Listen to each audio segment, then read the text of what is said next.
On the day of my husband's birthday party, my son's family and I were spending time together with him. Our grandson Michael gave a piece of rolled-up drawing paper as a gift. "Grandpa, happy birthday," he exclaimed. My husband received, replying, "Thank you." My husband loves Michael. We always frame and display the drawings Michael gives us. I was excited to see my husband's reaction to Michael's gift on this special day. With a tender smile, my husband carefully began to unwrap it. However, as soon as he saw the drawing, he crumpled it and threw it aside. Shocked, I quickly picked it up and unfolded the wrinkled drawing, revealing a portrait of my husband. "What are you doing? Apologize to him," I exclaimed, frustrated by his reaction. Despite the effort Michael put into the drawing, my husband seemed angry. "Don't you notice?" he said quietly, then lifted the hem of Michael's shirt, revealing something underneath. "My name is Nancy. I'm a 55-year-old housewife. I met my husband, Jason, through a friend, and after about 2 years of dating, we got married. We've been together for about 30 years since then. My husband is a serious person but also has a playful side. Like a big kid, he laughs a lot, eats heartily, and knows when to be firm. That hasn't changed a bit over the years. As I was flipping through an album recently, I stumbled upon photos from when our son was born. Looking at the pictures of our baby boy, I recalled my husband's words. "Let's name him John," he said while gazing at our peacefully sleeping newborn by my side on the day our son was born. "I've been thinking about it for a while. Since I can't give birth to a child, I wanted to put a lot of effort into choosing his name." I admire that serious side of him. As I flipped through the pages of the album, I came across photos of me with my art class students. I quit my job to become a full-time housewife when I found out I was pregnant with John. However, I wasn't used to spending all my time at home. So, despite being pregnant, I started working part-time as an art instructor. Once a week, I taught art to a group of 5 to 6 students at the nearby community center. Painting had always been a hobby of mine, and I even dabbled in it as a painter. After giving birth, I began holding art classes in the spare room of our house, which was filled with oil paintings and sculptures. I remember when John got startled by one of the sculptures and started crying. I chuckled, reminiscing as I glanced through his growth milestones. His smile when he won the elementary school race, his tense face at the junior high entrance ceremony, the joyous expression when he put on his desired high school uniform after passing the entrance exam, the tear-streaked face of frustration after losing a match at the inter-high competition, and the proud look of departure when he left for college. And about 5 years ago, I also took photos at the wedding. Beaming with a smile like never before, he walked alongside Amy, his partner. Amy, with her chestnut hair adorned with a lovely tiara, also walked next to John, wearing a smile. My husband and I thought they were a perfect couple, and our relatives blessed them with admiration. It's said that Amy fell for John at first sight and made the first move, which sparked their relationship. When John introduced her to us, we learned that Amy was more of an athletic type. "Amy used to play soccer too," John mentioned. "Oh, really? That's surprising," I replied. Amy chuckled. "I get that a lot. People are often surprised because I don't seem like I'd be into sports." "So you like soccer?" The conversation flowed endlessly, discussing favorite teams, positions played, and more. While I'm not well versed in soccer, my husband eagerly engaged in the conversation. Both John and I found ourselves listening on the sidelines, unable to keep up with their lively banter. Before long, a boy was born between them. In the album, there's a photo of my grandson Michael sleeping peacefully, all curled up. Both my husband and I were overjoyed at the arrival of our first grandchild. John and Amy discussed and bought a house, leaving the rented apartment behind. The first time my husband and I met Michael was when we visited their newly built home. Until then, we had only seen him through video calls, but seeing him in person made his cuteness even more apparent. My husband was absolutely smitten, more than I had ever seen him before. He was clearly overjoyed. "So cute, Michael. Grandpa loves you," he cooed, sticking out his tongue and making funny faces, to which Michael giggled in response. Jason, do you like children? Amy asked, seeming slightly taken aback, a reaction I couldn't miss. Since Michael started attending kindergarten, Amy also began to return to work. The distance from John and Amy's house to ours is about an hour by car. The two working parents would often drop off Michael at our place on days when there was no kindergarten. Sorry for the inconvenience. Amy said apologetically, impeccably dressed in her suit and with her business makeup on. It's fine, my husband enjoys spending time with him, I reassured her. Michael. You're here again. What do you want to play today? My husband exclaimed. Come on out, Michael. Grandpa is ready to play. Amy urged him, seeming to sense his shyness. At first, Michael seemed a bit shy, hiding behind Amy. However, drawn in by my husband's playful nature, he gradually warmed up and began to play more freely. He wandered around the house, exploring every nook and cranny. While my husband briefly looked away, Michael wandered into the art classroom. It happened to be the day when students were starting to gather, one by one. Michael, what's wrong? I asked. Weird face. Michael pointed towards me. I was momentarily surprised, but he was referring to the still life sculpture I was holding. Oh, this thing. I chuckled. Surrounded by the gathering students, Michael became shy again and quickly left the room as if to escape. You have a cute grandson. As the students jokingly commented on my grandson's cuteness, we continued with the still life drawing for the day and eventually wrapped up the class. While tidying up the classroom, Michael returned once again. He looked embarrassed as he peeked from behind the door, glancing over at me. What's up? I asked, and hesitantly, he replied. I came to see the weird face. It seemed he was referring to the still life sculpture from earlier. I retrieved it from its original spot on the shelf and brought it down to Michael's eye level. He touched it curiously, marveling at it with an amazed. Wow. Then, he began sketching something with the sketchbook and marker he had brought along. It vaguely resembled the still life sculpture. Could it be? Michael, do you like drawing? I asked. Yeah. I like it. He murmured quietly, completely engrossed in his drawing. Since then, whenever I took care of Michael, I mostly brought him to this room. Of course, my husband felt lonely without us. He loved playing with Michael, but he wasn't particularly interested in drawing. It's great to have hobbies. Maybe he'll become a great artist in the future. My husband said, as he framed and displayed Michael's doodles scattered around the room. Michael kept drawing the still life sculpture until he got tired of it. There weren't many students as enthusiastic as him.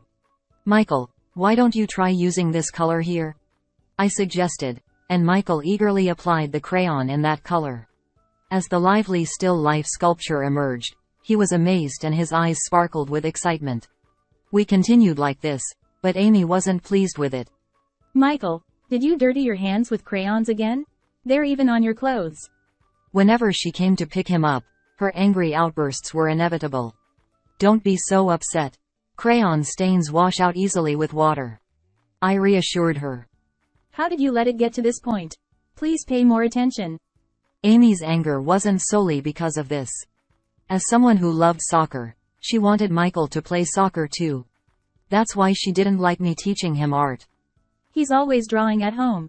It's because of you. Amy, that's not true. It's Michael's personality. No, it's because of you. That's why he can't get good at soccer. With frustration, Amy angrily took Michael's hand and left. Michael goes to the soccer club twice a week, accompanied by Amy. Recently, it seems he didn't perform well on the shooting practice test. She misunderstands that it's my fault Michael's soccer performance isn't improving. Everyone has their own strengths and weaknesses. Amy has a talent for soccer, while Michael has a talent for drawing. These talents should be respected, but it seems Amy isn't being acknowledged. It's quite difficult. Amy will understand someday. Despite her husband's words, Amy's insistence on soccer for Michael only increased. One rainy day when Michael came home, he looked tired and sleepy. I asked what was wrong, as he's usually full of energy. I did workouts. So I'm tired. Workouts? Apparently, besides club practice, Amy told him to do extra workouts at home. But if I refuse, Mom says it's not good. So you're doing it reluctantly. No wonder your performance isn't improving. Clearly disheartened, Michael nodded weakly. I decided to tell John about this. He was surprised and said, What? I heard from Amy that Michael practices on his own because he loves soccer. After that call, John started to watch Amy more carefully. Amy isn't scolding Michael to make him do workouts, but she seems to be pushing him towards self-practice with a stern tone. Hurry up. Do 20 sit-ups and 20 push-ups each. John witnessed Michael gritting his teeth to endure it. Amy, he's already doing it at the club, so why make him do it at home? Upon this remark, Amy raised her voice sharply. Consistency is crucial for this. But Michael looks really miserable. Of course workouts are tough. You, as an amateur, shouldn't butt in. John became timid in the face of Amy's aggression. Despite persistently advising afterward, he was eventually ignored. Continuing this, John finally sought my help. I feel like I'm banging my head against a brick wall, I said. Despite thinking so, I told Amy to stop forcing Michael to do workouts. Nancy, mind your own business, she said with a sharp tone, and from then on, she ignored anything I said. It seemed like she disliked me even more, and she never left Michael with me anymore. But then, when both of them had work and kindergarten was closed, Michael would be left alone at home. It's dangerous to leave a 5-year-old alone at home. John seemed to have advised Amy about this. Hey, Amy. Maybe it's better to leave him with Mom on days like this, don't you think? Leave him with Nancy? Are you kidding me? Amy adamantly refused. But John seemed uneasy. He wanted to hear my opinion too. It's indeed risky leaving Michael alone at home. When I said that, John seemed pleased as punch. You're right.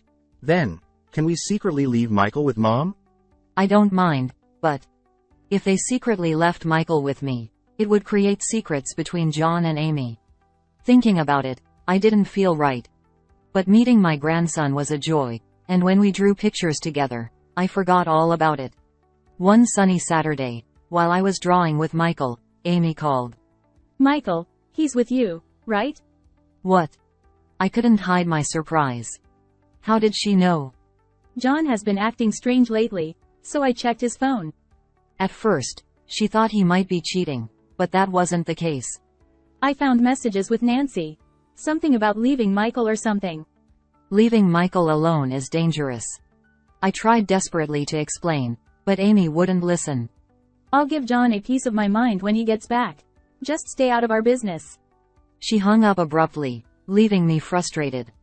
I never imagined we'd end up in such a situation with my daughter-in-law. How long will this situation last? It felt like wandering around searching for an invisible exit. Despite Amy continuing to be harsh with John, he still brought Michael home without hesitation. I get it now. Michael prefers drawing to soccer.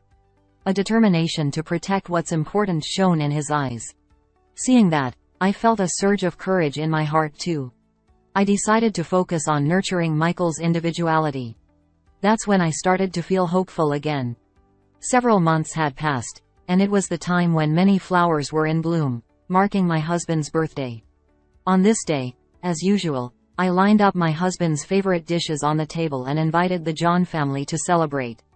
It feels a bit lonely just the two of us, doesn't it? It's better with more people after all, I remarked. When the Johns arrived on time, the party began. As we chatted about recent events and enjoyed the food, I noticed Michael's demeanor. He was fidgeting and hiding something behind him, like a piece of drawing paper. Michael, did you bring a present for Grandpa today? Amy said cheerfully, encouraging him. Come on, be brave. Go ahead and give it to him, she urged. However, Michael seemed embarrassed, fidgeting and looking down. So my husband gently approached him, as if offering a helping hand. Did you draw something? Would you like to show it to Grandpa? He asked softly. Michael then unfolded the rolled-up paper and showed it to him. Grandpa, happy birthday. Michael exclaimed. My husband accepted it with, Thank you. and slowly and lovingly unfolded it. A present from his beloved Michael would surely be special to my husband. Just as I was curious about what was drawn, and leaned in to take a peek, my husband, upon seeing the picture, crumpled it up instantly. Then, trembling, he crumpled it up even more and tossed it aside. Hey, what's going on? I quickly picked it up and unfolded the crumpled picture. It appeared to be a portrait of my husband. What are you doing? Apologize. I lashed out in anger, despite his likely sincere efforts in drawing it. Even Michael must have drawn it with my husband in mind, so why? Unfazed, my husband just stared at me. He has a habit of staring silently when he's quietly angry. Don't you notice? He said as he grabbed the hem of Michael's clothes and swiftly lifted it right there. Whoa. Michael was startled, nearly falling backward, but managed to hold himself. Underneath the lifted clothing were several small blue bruises. Huh. What's this? I looked at my husband. He gestured towards the paper with his chin, urging me to look. On the paper was a portrait of my husband.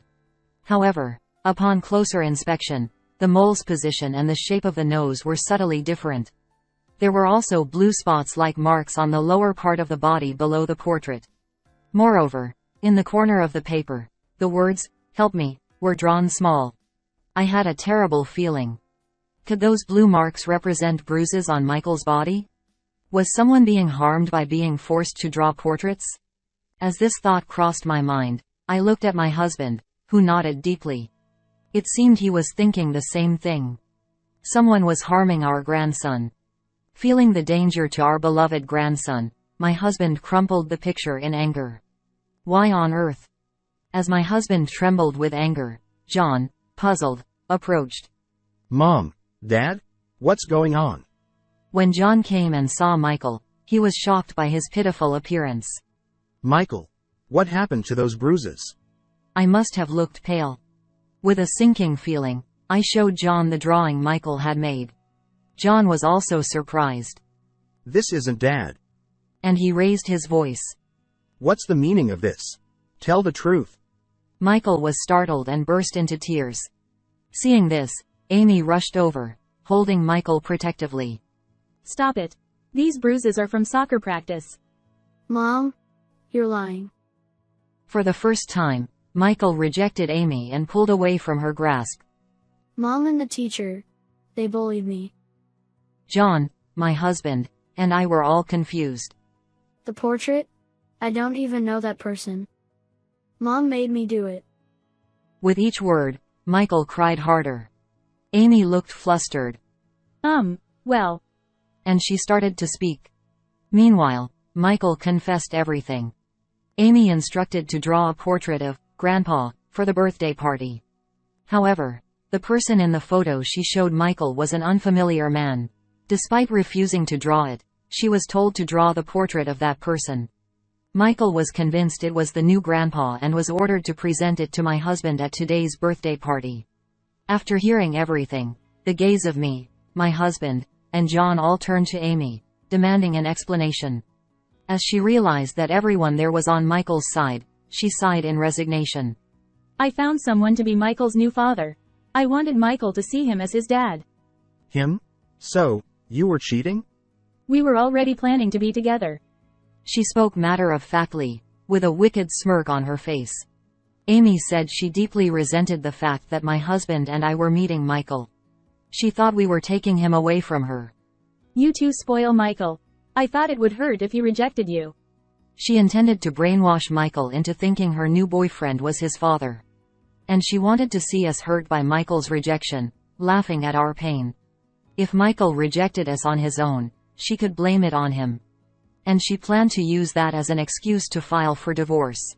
However, Michael didn't accept Amy's boyfriend as much as Amy had hoped. This came as a surprise to Amy herself. So, this plan is a failure. Michael is really no good. Amy glared at Michael, then stormed out. Only John followed her. Amy, wait. What's going on? Getting together with your boyfriend. But a few minutes later, John returned with drooped shoulders.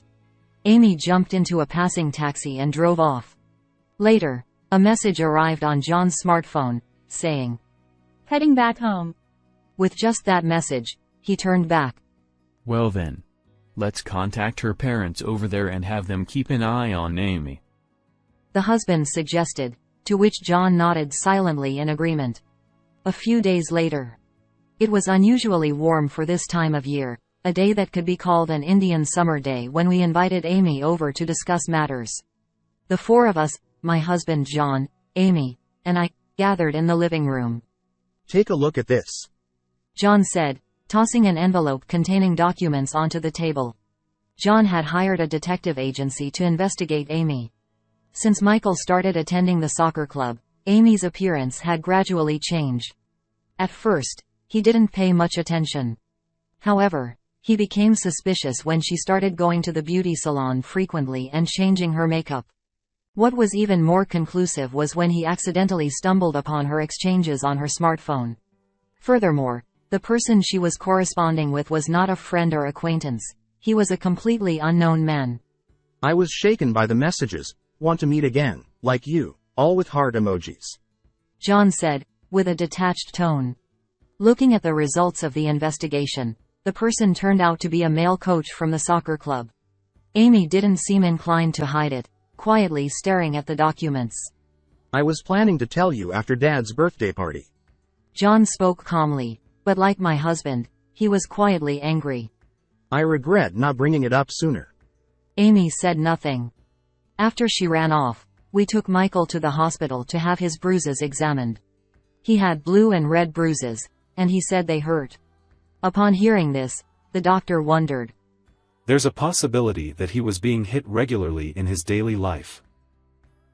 Was he being hit every time he went to the club twice a week? Or was Amy hitting him while he practiced at home?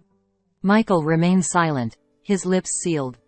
Amy, were you silencing him? I would never do such a thing. Bullying Michael while having an affair elsewhere. I misjudged you. I just needed some time for myself. That's why. Don't give me that nonsense. John reprimanded her, and he handed her a green paper. Divorce. Write this and leave. Fine, whatever. Without hesitation, Amy wrote her name. At that moment, the sound of a car pulling up outside could be heard. Amy looked puzzled, but when I ushered them inside, her expression froze. Why? Why are Mom and Dad here? Arrangements have been made for you to be handed over to your parents. Before Amy could say anything, she was dragged out by her parents. All that remained was the sound of the car driving away. The next day, John submitted the divorce papers to the city hall, and they were accepted without issue. Then, with the help of an acquaintance who recommended a lawyer, he pursued compensation from Amy and her affair partner. After paying the compensation, Amy found it difficult to continue working at her company due to the affair being exposed internally, so she resigned. Her affair partner faced more consequences than just paying compensation. The fact that he was having an affair with a club member's mother became known, and he was fired from the soccer club. As it was a relatively large club locally, rumors spread among the club members and related parents. The former coach became unemployed and continued to rely on Amy even after being with her. She supports him while working hard, even as a supermarket employee. Occasionally, we receive messages from her asking, Please let me meet Michael. But both John and I have decided not to respond. She's been issued a restraining order against Michael. It's unlikely to be lifted for the next 6 months. John sold the house he bought and moved in with Michael. Michael now lives with me and my husband. Grandma, Grandpa, look. Oh my, is that Grandpa? Let me see. Michael proudly showed us the finished painting. It depicted a large smiling face of my husband. The mole's position and the shape of the nose were identical to his. You've done a great job. Let's frame it. As my husband eagerly got up from his seat, Michael grinned happily. He looked incredibly pleased. Michael's bruises improved rapidly once he came my home. The doctor even took an X-ray to check for any fractures, but fortunately, There wasn't even a single crack, which was a huge relief. Michael quit the soccer club and is now happily spending his time at kindergarten and at home. At home, I watch over Michael's growth while teaching him his favorite art. Even though the physical wounds on his young body have healed, there may still be some scars in his heart. That thought suddenly crossed my mind, and I became worried. Next, I'll draw Grandma. As he said that, he filled a piece of paper with my face. His carefree use of colors and gestures revealed his childlike creativity. As I watched him, I couldn't help but smile, realizing that my worries seemed to be unfounded after all.